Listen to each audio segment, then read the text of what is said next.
Ini berkaitan dengan silaturahim. Ana memiliki keluarga yang banyak dan termasuk keluarga besar. Ada beberapa paman ana yang mereka memiliki kelebihan harta, sedangkan kita yang ponakan-ponakannya ya seadanya, apa adanya. Nah, ketika ini anak alami sendiri, ketika datang ke rumahnya itu ditutup pintunya. Begitu melihat anak datang, anak salam, anak tahu ada duduk di situ. Tapi begitu anak salam, tahu kalau itu anak yang datang, langsung pergi. Terus yang keluar istrinya bilang, ya ini paman lagi sakit, padahal sedang nonton TV. Nah, kemudian ada lagi yang ketika kita datang untuk menyapa, tujuan untuk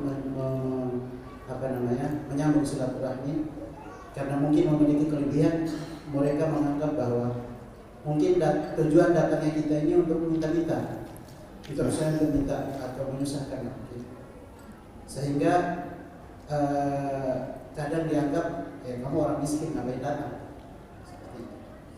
Nah, akhirnya menyebabkan kita mau datang takut besar, takut dibilang seperti itu. Apakah kita tidak datang, tapi kemudian kita yang mendoakan kebaikan untuk keluarga tentunya. Apakah ketika tidak kita ada niatan untuk tidak datang ke rumah paman atau ke rumah keluarga yang seperti itu, apakah ini termasuk bagian dari memutus silaturahmi? Masya Allah. Nyambung, siap. Kasih mic-nya biar satu pertanyaan jadinya.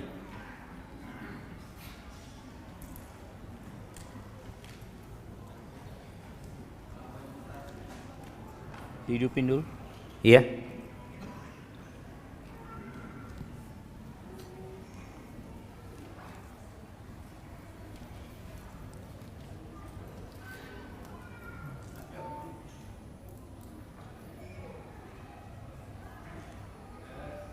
Masih berkaitan dengan silaturahim. Siap. Saya ini keluarga besar. Jadi di antara saudara-saudara itu ya namanya manusia macam-macam dan dia ada yang dipelihara dari kecil hingga dewasa. Kita bina, tetapi setelah dibina selalu menyakitkan hati. Ya katakanlah alasan dimodali sampai itu orang lalu dibantu terus membuat susah.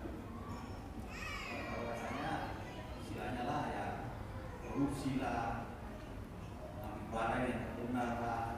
Hanya kami merasa ini kalau ingin terus hati juga sakit. Apakah kami berdosa kalau sementara kita tidak berhubungan dengan mereka? Terima kasih. Masya Allah. Barakallahu fiik. Ya, ahibati fillah. Memang banyakkan manusia itu menilai orang lain dari harta. Makanya kayaknya Ustadz kalau datang ke sana perlu sewa mobil, Ustadz. Bukan naik motor, sewa mobil. Ana pernah ada kawan, dia itu mencari keluarganya naik mobil Alphard ya.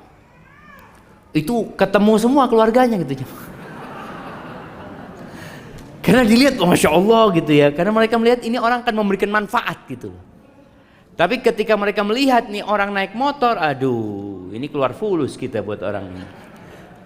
Maka sepertinya kita perlu cara lain gitu loh, pendekatan kepada mereka. Yang pertama seperti kita bawa oleh-oleh.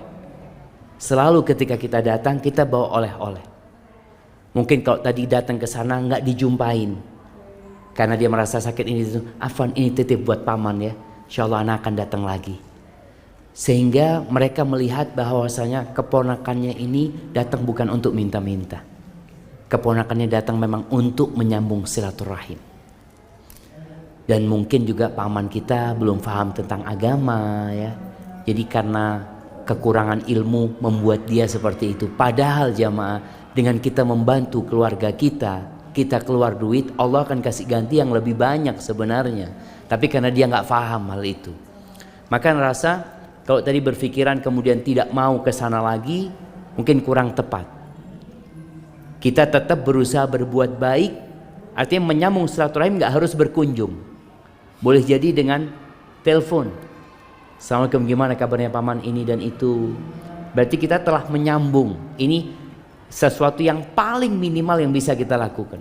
Atau paling tidak kita bisa kirim makanan. Sekarang ini Masya Allah jemaah, mudah sekali kita berbuat baik kepada kerabat kita. Antum bisa bikin program tiap bulan ana mau kirim kepada sepupu makanan mamanya. Kita jatah 50.000, kirimkan ke rumah fulan-fulan semua itu.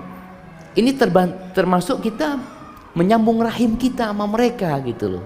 Kalau kita nggak bisa berkunjung, jadi nggak harus berkunjung, tapi kita tetap berbuat baik kepada kerabat kita. Artinya itu tetap ada. Kalau menyambung pertanyaan yang tadi, jadi ada satu hal yang perlu kita ingat tatkala kita berbuat baik kepada kerabat kita, kepada orang lain, jangan pernah berharap balas budi dari mereka. Yang ada sakit hati kita. Manusia ini sama Allah nggak pandai bersyukur. Sama Allah yang berbuat baik tanpa bisa dia hitung kebaikan Allah, dia itu berbuat maksiat sama Allah.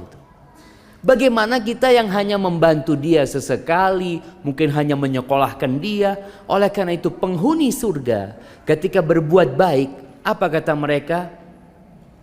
Innama nut'imukum liwajhillah, la nuridu minkum jazaan wala syukura, innama nut'imukum liwajhillah. Kata mereka, kami nih membantu kalian, memberi makan kepada karena berharap karunia Allah dan keridhaannya. Kita nggak ingin dari kalian jazaan wala syukur.